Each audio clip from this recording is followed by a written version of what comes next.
We speak to a Student Workers Coalition leader. Get a sneak peek at Hofstra a cappella group's ICCA performances. And take a look at Hofstra's trip to the New Hampshire primary.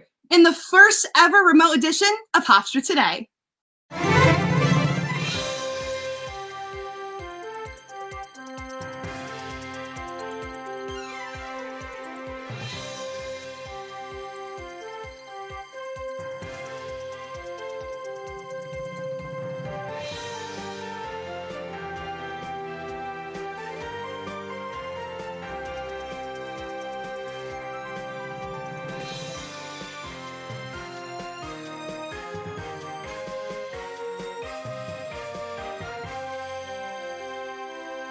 Good afternoon, everyone, and welcome to the first remote version of Hofstra Today. Hi, Ryan. How are you? I'm doing great. Thank you for everyone for tuning in. Our first remote show. Super excited for this. Super pumped up. It's been a while since we've been on the air to give you the latest Hofstra news. In this show, we have jam-packed interviews. We've got packages for you, give you all the latest. It's going to be great. But Marissa, it's been some time since we've been on the air together. How have you been doing? I've been doing okay. I've been doing my best to keep busy, trying to stay active, trying to stay outside, trying to keep myself busy with literally whatever I can. Yeah, it's definitely been some interesting times. I mean, we talked about it before, how literally we spent all the time at the comm school, you know, whether that being partaking in a bunch of different activities that we do outside of Hofstra today. It just felt like we were there all the time. And now that we literally can't be there anymore, it feels like we got to fill that time with doing other stuff. And I'm definitely finding a challenge of figuring that out. But what have you been doing to kind of fill that time in as you practice social distancing and staying at home? Yeah, I've been trying to spend a lot of time with my family, trying to stay outside, trying to craft a little, and I have been binging Netflix shows like you wouldn't even believe. And I think that's one of the things is outside of the Netflix, but I think we can all take a little positive light of these tough situations that we're in right now. Yeah, I think you really appreciate kind of the little things in life. I've definitely, like you said, had a lot of extra time to kind of spend with family and just really enjoy kind of all those little things. But one of those little things is definitely Netflix for sure. Marissa, what have been some of the shows that you've been watching? Oh my God, I've been watching so much of Schitt's Creek with SCH. It is an incredible show. If you haven't watched it, it is so funny. I try to get all my friends to watch it. A lot of my family members put me onto it. It's been really cool. I've been watching The Office for like the third time over the entire show. It's been really great. Yeah, definitely a classic. I know that I've been kind of scouring over Netflix, Disney Plus, trying to find brand new things. I've got suggestions from friends. I'm watching this new show called Dark Matter that's been pretty good, but it's really starting to find, you know, those TV shows that I've never heard of. One of them is Tiger King that everyone seems to be watching. I haven't even seen it. I've heard great things about it. I think we got to hop on this bandwagon, right, Marissa? I think we are the only two people in North America that have not seen it, if I'm being honest with you. It's crazy, but maybe we'll have to try that that new Netflix thing where you can watch together like online, and maybe we'll talk and discuss while that's happening. Start a little book club or something, a Netflix club, and we'll get that going. But all of you listening out there and all of you watching, make sure you leave a comment down below on our YouTube video to let us know what you guys been doing during your social distancing and staying at home, and what shows you've been watching over the past month. We'd love to hear what you have to say. Definitely. Now, speaking of television, one thing we missed out on was March Madness, and this year was going to be a special one for fans of Hofstra basketball. Our sports anchor, Jordan Chacon, is here today for an exclusive interview with one of the Pride's major players.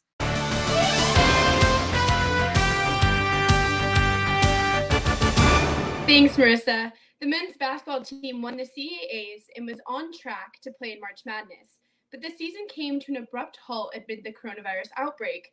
We now have a chance to speak with Coach Joe Mihalik for his perspective. Thank you for joining us today, Coach. Well, thanks for having me. Yeah, we're glad to have you. Has this pandemic affected your recruiting efforts in any way? Well, it's been different. We've been fortunate enough to get commitments from 2 players in the spring, and it was unusual because one of the players has never visited Hofstra. Never came to see our beautiful campus, didn't get to see our facilities. We saw him in person play through the season, but so it's unusual that he and his family couldn't come and visit the school. So we're happy about that, but it's been different. It's been I mean, obviously nothing in person. You know, what the ideal thing is to go watch kids play in person and sit down with them face to face, not like this. You know, this is great. It's the next best thing. but it's been different. But so far, so good for us.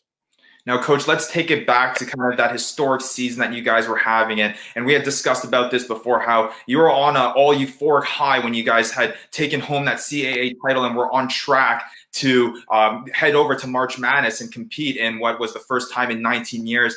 What was the emotions like? What were you going through when that season and that goal was ultimately cut short by this coronavirus pandemic? Yeah, it was awful. I mean, we were gutted. I mean, it was devastating. So Tuesday night at 9 o'clock, we were cutting down the nets and, couldn't be happier. And then 43 hours later, Thursday at 4:16, we found out that the tournament was canceled. So it was hard. Now, because our students were sent home that week, so there was no classes. So about 5 of our local players went home. So when we got the news, that would have been DeJour, Bowie, Tariq Coburn, Elijah Pemberton, Isaac Conti, Omar Silverio. They were home. They were not on campus. So we gathered the other 8 or 9 guys and gave them the bad news. But even that we couldn't do the right way. It was just it was a bitter pill to swallow. And at the same time, listen, we all know this is very, very serious. And it was the right thing to do. It was a painful thing to do, but for the good of the world and getting this pandemic behind us, it was the right thing to do. Yeah, so obviously this is an unfortunate situation. So I'm sure that there's some lessons to be learned from this situation. Are there any takeaways from this past season? Well, there's a lot of wonderful takeaways. There's a lot of lifetime memories to take away. For the first time in 19 years, we went to the NCAA tournament. We won the championship. We cut the nets down. Our guys, the last game they played this year was the greatest moment of their lives for DeJour and Elijah Pemberton. Hopefully the guys coming back and do it again next year. But it was the greatest moment of their lives. So, and it was a great season. It was we won 26 games, and so that's like 53 over the last 2 years. So we're really proud of that. So there's a lot of great moments. But the lessons we take away from it is that life isn't always fair. And our players didn't get to play in the NCAA tournament, but you know what? We have theater majors that didn't get to perform in plays, and we have all of our seniors aren't going to be able to walk across that stage. I think there's plans to do that at some future time, but graduation in May, knock on wood, something can be worked out, but there's a chance we don't have graduation in May. So, all these things are sad. As I said, life isn't fair, and we have to learn to deal with it, and now do our part to help get things back together. Now, Coach, you mentioned some of those seniors that are graduating, DeJour Bowie, Eli Pemberton, Connor Klementovich. What is your final message and kind of some advice as they move on from their collegiate careers and start to move on kind of real life here? Well, my simple messages were to them were thanking them for what they did for this program. I mean, first of all, let's start with Connor. I mean, Connor was the best walk-on I've ever been around in my life, and that's a long, long time. He knew his role, he accepted his role, and he perfected his role. He was the best. I mean, just such a big part of our team, and we're gonna be indebted to him forever. We're gonna love him forever. Elijah Pemberton, I mean, he rewrote the record books. He and DeJour both leave as 2 of our all-time greats. I mean, one more game and Elijah might have scored 2,000 points. He ends his career with 1,982 points. How about that? To get that close to 2,000, and maybe that first round of the NCAA tournament when we upset Villanova, maybe he would have had 18 points, And DeJour was he was the player of the year in our conference. He didn't get that award, but it doesn't matter. He was the player of the year in our conference and the MVP of the conference tournament. And he got himself to a point where, people may start talking about retiring his number for all he did for Hofstra. So, we thanked him. We tell them how much we love them. We always tell our guys, we don't recruit you for 4 years, it's for 40 years. And we just wish them luck. And we know, because of all the great people all throughout our campus at Hofstra, we know those guys are prepared and ready to go be successful members and productive members of our society. Is there anything that you're looking forward to for next year? I'm looking forward to getting back on campus. I can't wait to get back there and get in the office and get back to normal. But I speak for everybody in the whole country, right? We're all looking for that normal. But we're really looking forward to. Listen, we've got a great nucleus coming back. I mean, Jalen Ray, Tariq Coburn, Isaac Conti. There are 3 starters coming back. You know, we got some holes to fill. You know, but those 3 starters coming back, we're going to jump on their backs now and let them carry us to some more success next year. Looking forward to get all these guys back here. We're looking forward to get the new guys here. We have 4 new guys coming in, so it'll be a challenge. It's always hard, but we're excited to get back and get going. Sweet. Well, thank you so much again for joining us today. I hope you and your family are doing well. Back to you, Ryan and Marissa. Thanks, Jordan. Now back at the beginning of the semester, award-winning investigative journalist Nicole Hannah-Jones spoke to the students about her experiences covering racial injustice and creating the 1619 Project. Head on over to our Facebook page to hear what she had to say on how she affected Hofstra students. And instead they say, this is our home. Our ancestors died for this country. Of course, the first person to die in the Revolutionary War was a black man named Crispus Attucks, who had run away from slavery himself. Nicole Hannah-Jones is a great role model, I think, for a lot of young journalists. She had an idea, she pursued it, and in what she described as a very short period of time, about 7 months, brought to fruition an amazing, enduring project, 1619, that is going to be around for years and years. Like, to me, 1619 feels something that's like building up. Like, it's something that's like exciting. It's something that's very like, wow, like, oh my God, like 1619.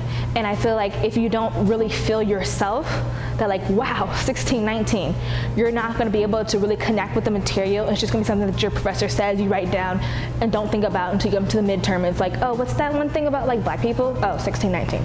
It takes someone of a certain type of culture, some aspect and look at life, such as a black or African American professor, to really talk about African American issues. And I think that while journalists in the School of Comm and other teachers are very informed and educated, I don't think they personally will have the sense of urgency and the broad scope that African American people, such as myself, will really feel. When we abolished slavery with the 13th Amendment, we are the 3rd to the last country in all the Americas to end slavery. So when I created the project, I created it as a work of journalism. And I honestly didn't give a ton of thought to how educators would use it. But it's been really fulfilling to know that educators in K-12 as well as colleges are using it. And the way that I've heard that it's being used is really all across the spectrum. Any person, any parent can download that for free. And it's currently being taught in more than 3,000 schools across the country. It's being used in English classes, it's being used in history classes, in sociology. I know people have used it in teaching classes about healthcare. So I think there are lots of ways that educators can adapt the project to teach students about a myriad of things. Some of it is about the making of national memory. Some of it can be very practical when you are teaching a class on healthcare, to teach the healthcare pieces about the way that racism and racial stereotypes still influence the way that we give out healthcare. I think can be useful in that way. So I think that educators can find a variety of ways to adapt the 1619 Project to the courses that they're teaching. Wow, that was incredible. Yeah, well, what an amazing package. What an amazing story. I mean, for me, the huge takeaway for me, Marissa, is the fact that she's one of us. She was an aspiring journalist. She is a professional journalist that has done obviously great things within the industry. But to see her taking on and creating this project to, you know, fight this cause of racial injustice and discrimination that reaches beyond the breadth of just journalism, but really every single industry there is in the world. It's really honestly incredibly to see. Absolutely. And I think it's a beautiful thing when people use their voices, and especially for a platform like this, and bringing it back to Hofstra and allowing students to use their voices for the same cause is a beautiful thing. And especially when you're such a community of people who stand for what they believe in and are standing on their 2 feet and saying, hey, listen, we're going to use our voices, and allowing to channel that energy into students is just, it's an amazing thing. I love Hofstra. And it's great to see all the students that come out to partake in, you know, these events to really digest these, you know, projects and things that they can learn a lot from, because I think through these events and through these presentations, you're going to inspire a lot of people. And I think Nicole has done just that to a lot of Hofstra students out there that is going to continue this movement and you know, who knows, maybe be a part of the 1619 Project. Absolutely. And speaking of Hofstra students, students in school are some of the people who have been struggling the most with the sudden changes in their lifestyles due to COVID-19. During April and May, Hofstra University's own Associate Professor of Public Health, Dr. Anthony Santella, will be hosting an evening series of hour-long webinars to answer questions that students from kindergarten to grade 12 have about this global pandemic. These webinars are not limited to students and are open to any individual who wants to learn more information about how the coronavirus affects them. The webinars are free, but anyone who wants to join must request admission through Eventbrite. Hofstra University's State of Hope, which stands for Healthcare Opportunities and Policy Exchange, presents a conversation about closing the gap on healthcare emergencies. A panel of health experts will discuss the specific roles of government, academia, and the private sector during a public scare. Join the discussion on Wednesday, April 15th from 5 to 7 p.m. and educate yourself during this time of uncertainty. In order to register for this event, visit the Hofstra events page and sign up with the link provided. How have companies been handling and addressing the COVID-19 outbreak? How can businesses prepare for crisis? Dr. Cara Alaimo, Hofstra Associate Professor of Public Relations, and Professor Ivan Cardona, Director of Hofstra's Master of Arts in Public Relations program, will address these questions and many others in their virtual panel, Reputation and Crisis Management. Join them on Thursday, April 16th at 10:30 a.m. to learn how PR professionals navigate communications within the public in times of crisis. Register on Hofstra's event calendar for the Zoom link. Tune into a panel hosted by the Hofstra School of Health Professionals about the challenges COVID-19 places on birth inequities. Topics include healthcare access, the struggles of isolation, and resources available to expecting mothers during this tough time. 3 experts from the perinatal field will be guiding the panel to relay their experiences and the influence that COVID-19 has on the physical, mental, and emotional toll on pregnant women. This event will be held via Zoom today at noon until 2 p.m. Pre-registration is required, though, interprofessionalevents.org. Now let's go to national news, where Katerina Balales will fill us in on the latest news regarding the coronavirus and so much more.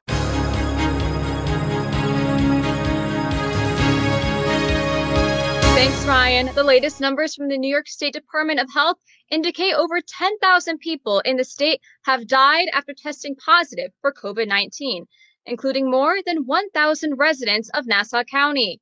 New positive cases are still being found every day, with the state reporting 200,000 people have now tested positive for the coronavirus. Governor Andrew Cuomo has placed the state on pause, ordering all non-essential workers to work from home and requiring that everyone maintain 6 feet of distance from others while in public. As of yesterday, schools and businesses in New York are to remain closed until at least April 29th. Now, U.S. President Donald Trump announced yesterday the United States would halt funding to the World Health Organization over the UN agency's handling of the coronavirus pandemic. Trump told reporters he felt the need to review the WHO's role in, quote, severely mismanaging and covering up the spread of the coronavirus.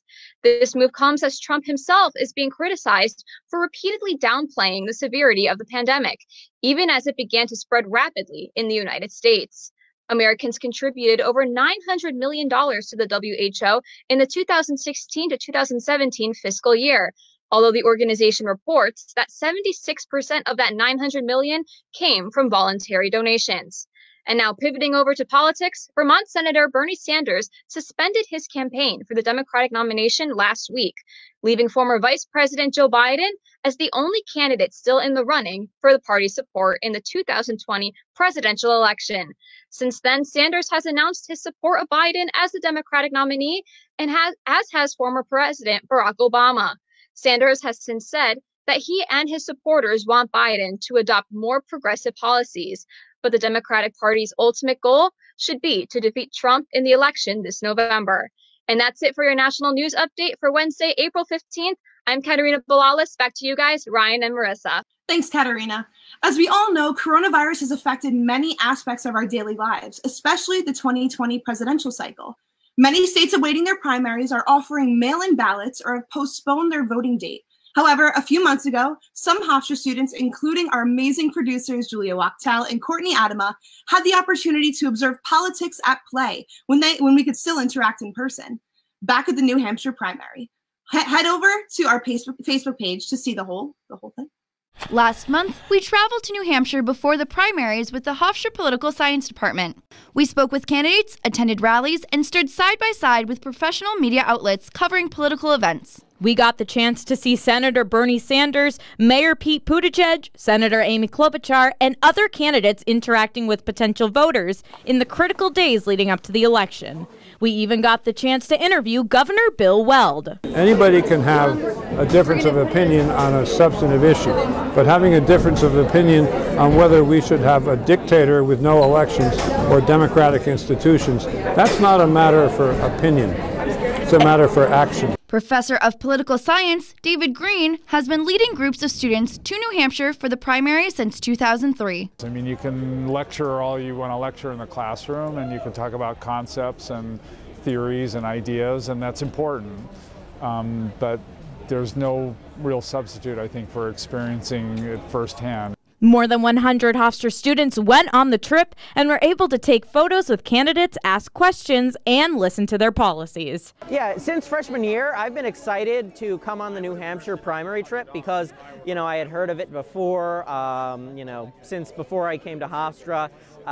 It was part of the reason why I signed up as a political science major, just the, you know, myriad of trips and programs that they do of like, real life experience, you know, out in the field, getting to see democracy at work. I really liked the event we did on Saturday night when we went to the arena in Manchester and got to see briefly all of the Democratic candidates for this upcoming election season get to speak. They each did their kind of whole little routine, and it was really nice that they were all back to back because I could kind of compare them easily. It was nice to get to see all of them. The energy in the room was really cool because it was all these people from all over, just really, really hyped to be there. So I enjoyed that a lot. Just listening to Pete speak I loved it. It was my favorite thing, and then he answered my question and he looked me right in the face, which that was incredible. And then we got to shake his hand, so I really enjoyed that. You get to be a good citizen too. You get to learn about things, you get to learn about candidates, you get to learn about where you should vote, you get to hear from them directly, and then it's up to you to decide. So it's very empowering. Reporting for Hofstra Today, I'm Courtney Adama. And I'm Julia Wachtel. That was truly an amazing opportunity for them. No kidding. I mean, what an opportunity for our producers, what an opportunity for everyone that was involved. For me, what's great to see is I think events like these and being able to experience these, you know, New Hampshire primaries and all the other political events, especially with what all the things that Hofstra has been able to do and how they've been involved in the election, really inspires young voters to go out and make a difference. And I think that's the big thing here. I think with these events, you're seeing the passion and kind of this newfound fire within some students that are involved in these events to go out there and, you know, make a bit difference and go out and vote. Absolutely. And I think it's amazing that Hofstra is able to provide a platform for students to go out and experience these experiences they wouldn't do otherwise, especially students who want to pursue careers in you know, politics or whether it's journalism. I really think it's an amazing, amazing opportunity. Yeah, and absolutely. And a comment there by Elizabeth to make sure to go check out that package. It was a great package. Make sure to check out on our Facebook page after the show. That will be put in there. But yeah, and from a journalistic side too, how we're both obviously involved in the communication school. What an opportunity to kind of get the experience from a professional side to kind of report and cover an event like this. Absolutely. And I was like, that day I was hanging on to every single social media post, every story. I was following them throughout the entire day. They really had an amazing time. It's a great thing to see them go out there and be experiencing these things they wouldn't have otherwise. Absolutely. Now shifting over to some other Hofstra news, that is the latest. On Wednesday, April 22nd at 11:30 a.m., the Zarb School of Business is bringing back alumni for a virtual Women in Business panel. This panel will feature Colleen Byrne, who is a product management specialist primarily focused on the U.S. footwear and beauty industries, Nicole Chaplin, a manager on the sports and entertainment sales team at Madison Square Garden, and Allison Roy, an analyst at J.P. Morgan. To hear the insightful words of these working Hofstra graduates, register for the event on the Hofstra events calendar. In commemoration of the 100th anniversary of the 19th Amendment, which granted women the right to vote, the Hofstra Museum of Art will be putting on a virtual exhibition titled Nevertheless, She Persisted. The exhibition will focus on the struggles and contributions of a wide range of female artists through history. The event will be held on April 16th at 4:30 p.m. And although the event is online, it is still necessary to register on the Hofstra events calendar. Ever wonder whether technology is the future or our destruction? Attend the virtual event, Kubrick's double-edged view of technology and the future on April 22nd at 3 p.m. Eastern Standard. Our TVF professor Rodney Hill will focus on 3 Stanley Kubrick films in order to discuss various viewpoints of technology's role in our future. For more information about how to RSVP, check out the Hofstra events calendar. Just because we're trapped inside does not mean we should be denied the opportunity to learn about our community and the wild animals around us. Virtually join Dr. Russell Burke at 3 p.m. today as he reveals secrets of our local wildlife, specifically the diamondback terrapins near Jamaica Bay. This event is free and open to the public, but all those interested should RSVP in order to receive the link. Join the conversation today. Dr. Benjamin Rifkin will be holding a virtual tour of Russian poetry on April 21st. As a professor of Russian, Dr. Rifkin will explore and give a line-by-line translation of the significant Russian poems from the 19th, 20th, and 21st centuries. The event will be held online at 7 p.m. It's free and open to the public, but advanced registration is required via the Hofstra events calendar. Hofstra's campus has closed for the rest of the semester, placing hundreds of students out of work. Luca Rosser, a junior student workers coalition representative, joins us today to talk about how his organization has been fighting for workers' rights right here on campus. Well, Luca, firstly, let's start off. Thank you so much for joining us this afternoon. Absolutely. Thank you for having me. So let's hop right into the interview. My first question here, why did you decide to form the Hofstra Student Workers Coalition, and what is your organization's mission? So the reason we decided to form it is pretty simple. Me and some other friends that work on Hofstra's campus were just talking about what it is like to work at Hofstra, and there were some similar issues that we had all encountered across like our different departments. So we figured that it was better to not just put up with it and to band together to fight for better working conditions at Hofstra. Absolutely. And what actions have you guys taken so far, and what reactions have you been receiving?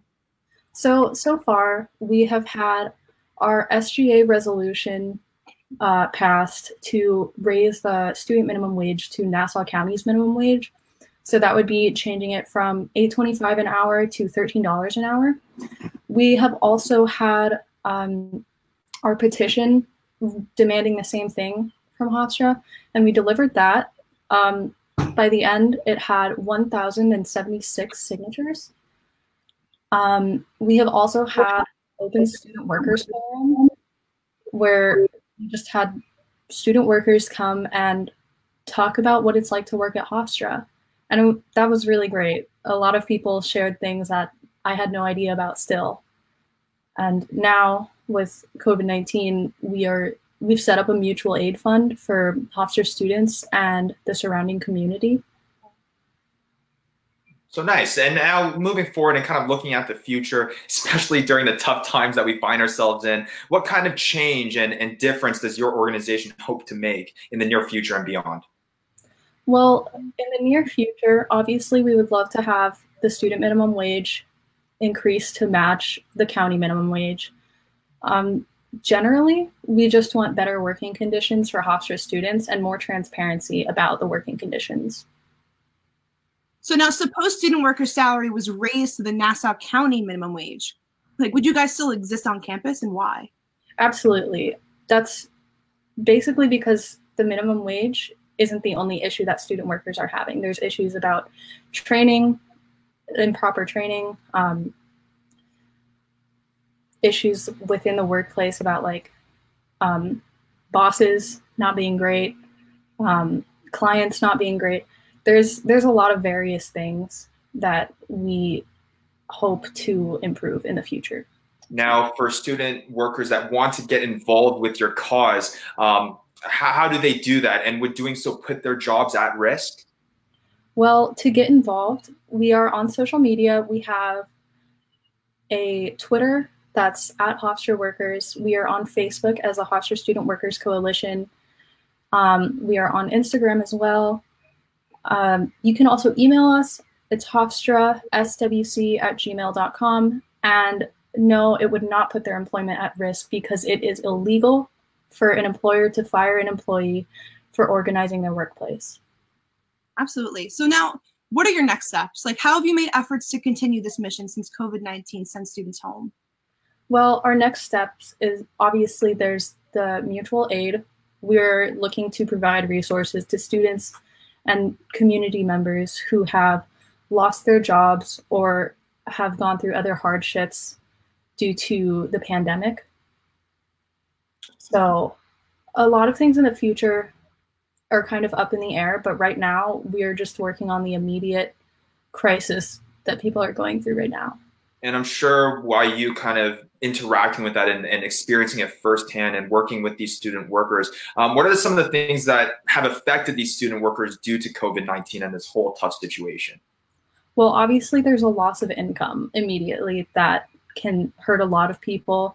Some people have 3 on-campus jobs that are all gone now, and they now are pretty much jobless, unable to support their family, pay their bills, can barely get groceries. It's a lot of just standard financial hardship. Yeah, it's tough. But Luca, thank you so much for joining us. All your efforts are greatly appreciated, I'm sure, by all the student worker body and the rest of the Hofstra community. Really appreciate your time this afternoon. Thank you. Now, many of us may be far from Hofstra, but nonetheless, let's check in with Leah Lane to see what the weather will be like in Hempstead. Thanks, Ryan. Now let's take a look at today's weather forecast.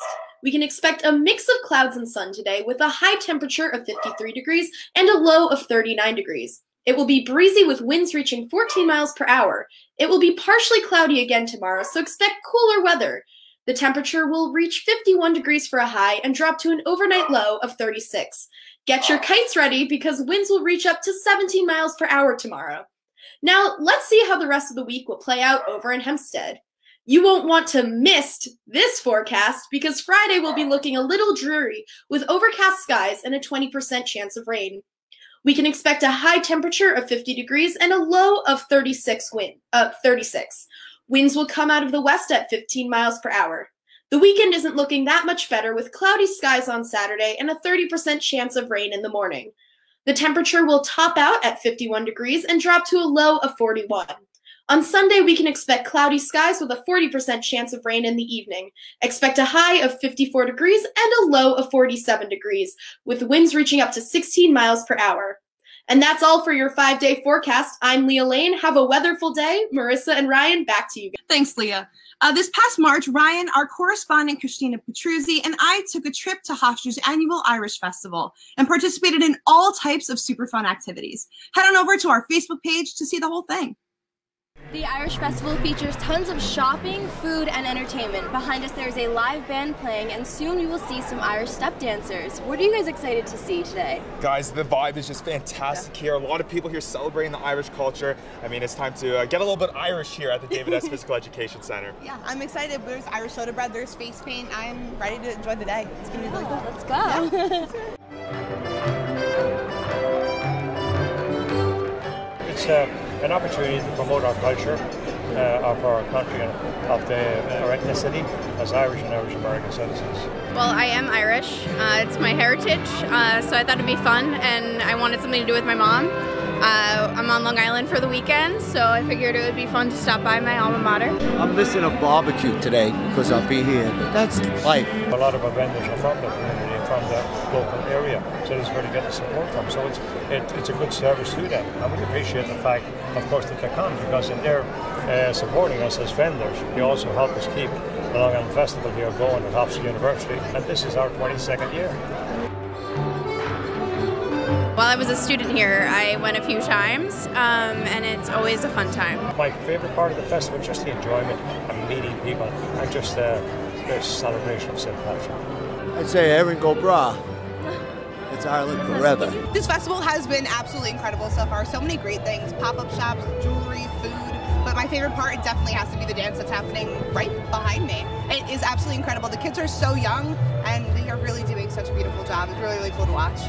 So my favorite thing about the Irish Festival would have to be the face paint and also the shopping. The shopping was really cool. They have a lot of unique Irish t-shirts and stuff, so yeah, that was my favorite part. So many things to choose from this Irish Festival, so many fun things to do here, but I have to say my favorite thing was enjoying the Irish food here, especially that sausage hero. I think I might go get another one. Ryan, that day was so much fun. It was a fantastic time. I mean, I really didn't know what to expect heading into it. I never had been to one of Hofstra's Irish festivals before, but what an event. I mean, just the happiness, the joy of everyone coming together, celebrating such an awesome culture. It was an event that just had so many things. I don't even know where to start. It had so much energy. There were kids there that weren't even walking to people of all ages. It was such an amazing event. The food was so good. Everything was really amazing. Yeah, and we got to, try on some Irish festive stuff. You'll see, you'll obviously saw in the package that I got to put on like a little hat. You had to put on some other little tiny Irish festive hat as well.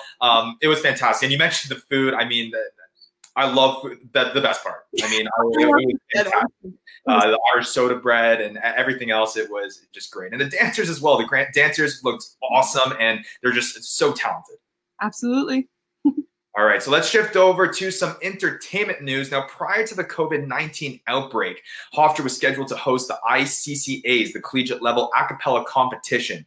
And unfortunately, due to coronavirus, the ICCAs could not take place. We have our entertainment reporter, Amelia Sack, here to speak with Hofstra a cappella e-board members about their experiences.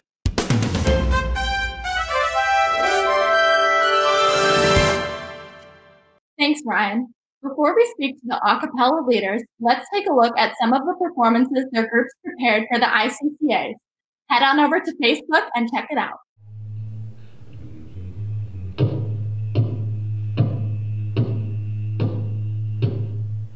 Without the light, the darkness comes. Hold through the night, and the shadows rise. Can you play to make me feel this way?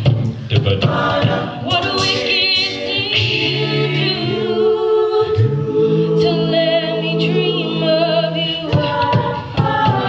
What a wicked thing to say. You never felt this way. What a wicked thing you do.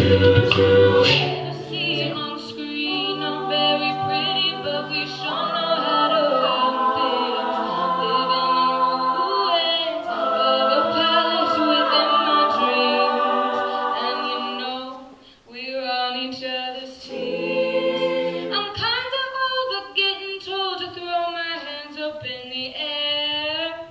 So there.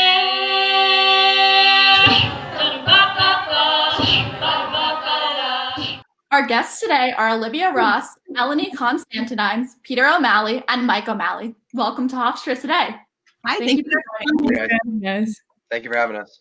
So, how did varsity vocals handle the effects of COVID-19? Anybody want to take this? We could start with this. Who? Me? Yeah. Okay. Well, they actually did a great job, keeping us all in the loop with regards to everything that was going on. Originally, it was planned to be on Saturday, March 14th, and then we all got when we found out that school was canceled on Sunday night, they ended up canceling, or they were trying to move the competition on Monday, and then they found a new location for Saturday, and then they found out that we weren't going to be allowed to compete because of Hofstra's rules. So then they made it all virtual, and then after we all recorded our virtual submissions, literally I submitted the Hofbeats one at 4:15 on Thursday, and then at 4:16 they canceled the competition. So it was tough, but the way the varsity vocals handled it was the right thing to do, and they've been nothing but great, throughout this entire situation. Wow. Now, how did you guys prepare for the ICCAs throughout the semester, and then the changes that you made to the competition? Anyone want to take this one? I mean, it's basically, we start preparing like as soon as the last ICCA ends. We're like thinking about the songs, and we're thinking about like the theme, whatever we want to do. But the bulk of it happens in the second semester. So we were preparing for like a month and a half. As soon as we came back for after winter break, Hofbeats even beforehand, they come back a week before. Sigma rehearsed 3 times a week. So it was a lot of work put into this. To have it all just, come crashing down in a couple of days. Yeah. Make and Treble also, we rehearse 2 to 3 times a week. We know like a lot of people have like different schedules and stuff too. So we tried to be as accommodating as possible. And as the date came closer to the competition, we started rehearsing more and more, and then everything just kind of fell through. What was your reaction to hearing that the judges would not be reviewing your submissions due to the university's varying circumstances? I think I understood the severity of the situation. I mean, it's a tough situation, and honestly, I hope that we all have enough connections where we can find judges that will be willing to look at our sets and grade our sets. So it's just able to help us in the future for next year, because that's really the important reason behind why we do this competition. It's not to win; it's to be better musicians and to be the best performers that we can be. So I'm hoping that we can end up getting somebody to look at it, but it's tough that they're not going to be able to watch us and grade us moving forward. Definitely. Now, specifically for the Dutchman, what has it been like preparing for this event, and how was your role affected due to COVID? So the planning for the event started in August when Holly, the coordinator for our quarterfinal, reached out to myself and Pete about potentially hosting the ICCAs at Hofstra, because we actually did it last year as well. And so it's been a long process. We started in August, really got it moving in November. And the big thing about hosting is we sort of take care of all the behind the scenes stuff and run things the day of. So we, there was a lot of planning from my e-board of getting rehearsal spaces for, I think, 11 or 12 groups, getting, I want to say, 10 to 20 volunteers for stage crew, sound equipment, all of that stuff. So there was a lot of organization that went into it for months. There was months and months of planning, writing up documents, figuring out where someone had to be at this specific time, and organizing with Holly and working very closely with Varsity Vocals to get the event just set up and ready to go for that Saturday. So obviously with Hofstra canceling all in-person classes a week before the event was very difficult on our end, because we were trying to keep the competition number one at Hofstra, so that all the groups who had been working for the entire year to compete could continue, but unfortunately that couldn't happen. We even worked with Varsity Vocals to host the event at a different venue in White Plains, but that unfortunately fell through as well. So we were sort of like the head contact person in that regard for trying to reschedule and replan the event. Have your groups been doing anything virtually to continue participation? Eleni, you want this one? Yeah, so Making Trouble, at least, we meet still. We know things are pretty hectic now with everything going on, so we try to meet every Sunday for like an hour or two, and we all just hang out, talk about music, what kind of arrangements we want to do for the future, what we want to see in the next semester. And what I tried doing now, because of course it's difficult to sing with everyone online, so I decided to make a small, easy little arrangement, because I've been obsessed with TikTok recently, being in quarantine. And if you know the song Make You Mine by Public, I arranged like a little 30-second arrangement, handed it out to everyone, was like, hey, if anyone wants to do this, that'd be great. So we put it all together and we posted it on our social media just to try and keep all of us engaged and keep our audience engaged. Now, how the way this semester? Ooh, sorry, guys. I was just gonna say, with Hofbeats, we actually will be releasing a single on Spotify and Apple Music pretty soon that we are all doing virtually, because we were supposed to record an EP this semester, or our second EP, which is now getting moved to the fall. But luckily, with our former music director Connor Martin, who works for the vocal company, he's coming in and he's helping us do a virtual recording of Bye Bye Bye by InSync. So we will be releasing that hopefully pretty soon. Yeah, and Sigma is working on a video that's going to come out in like the next couple weeks, which is going to be cool. Yeah. That's so cool, guys. Now, how has the way this semester played out affect your outlook on next year?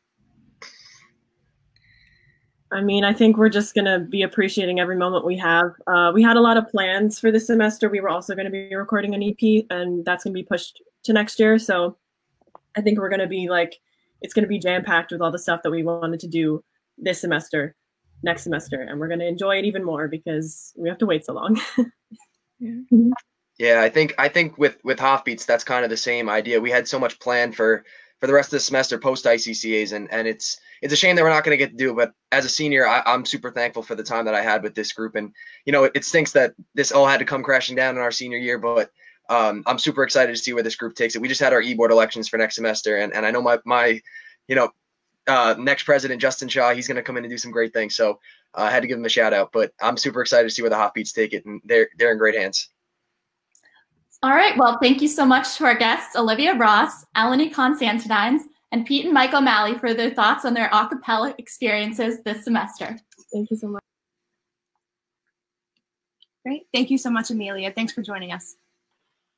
Now, before we go, let's we asked you at the beginning, all you viewers, to let us know what you guys have been doing during this social distancing time and spending time at home. And we asked you what you've been watching on Netflix or what have you, what you guys have been binge watching over the past few weeks. Let's take a look at some of these comments, Marissa. Yes. Let's see. Scroll through here. The Walking Dead. I haven't seen it. I'm just kidding. Have you seen it? I have not seen The Walking Dead. My co-producer for Sports Beat, Emily, is obsessed with The Walking Dead, and I wanted to watch it ever since she talks about it. So that's another thing to throw on our Hofstra Today Netflix events then to coming in. Love is Blind by Katarina. I haven't seen that either. Little Fires. Maybe I need to binge a little bit more. Yeah, I think we need to. We're not doing our job here during shutdown to watch enough shows. So we've got to add it to the list here. Little Fires Everywhere. I haven't even heard of that. Wow. Oh, thank you so much, Sam. And then People that have HBO, go check out Succession. Okay, we'll take that into list too. But HBO, I love HBO shows. They are fantastic. I mean, obviously, I've seen Game of Thrones. I've seen started a little bit of Westworld. That was in there too. But I think HBO is fantastic. So great. We'll always take a suggestion from Sam Bell, so we know how much he knows about movies. Definitely. Lock and Key. Lock and Key. I feel like I'm out of the loop. I think we got to get like a group chat going or something because we need to figure out what these movies are because clearly we're not doing our job. Ozark. I heard really good things of Ozark. Definitely. And I think they just came out with a brand new season as well. I might be mistaken. Season 3 maybe. So maybe that is. Community is now on Netflix. Community is great. Oh, Elaine. Community. I have so many shows I need to start. Stream the Cave by the Hofstra does. So a little shout out there to or just our past interview. I love that. But obviously, Marissa, there's so much for us to still watch and get past this shutdown time, the time we have at home. Clearly, we're not doing our jobs here and we're not watching enough shows. I guess you got to stop. You got to get off of Office. You got to get off of Schitt's Creek, and we got to start watching what's first? Tiger King, and then we'll watch Walking Dead. Yeah, we'll do it. We'll do a Netflix party. Like David Henny said, we'll do a Hof Today Netflix watch party. We'll all get popcorn from our homes and watch separately together. There we go. Hashtag Hofstra Today Netflix party. Let's get it going. Appreciate that, David. Well, thank you so much all for joining us today in our very first remote broadcast of Hofstra Today. We really do appreciate it, and we hope you stay tuned for next time. Definitely. And check out our social media pages for all the pre-recorded content, all the packages that we referred to before, and for our full show. Thanks to everyone who helped make our virtual broadcast possible. And be sure to catch our next episode on April 29th. We're not done yet. Thank you so much for coming today, guys. Thank you. And be safe out there.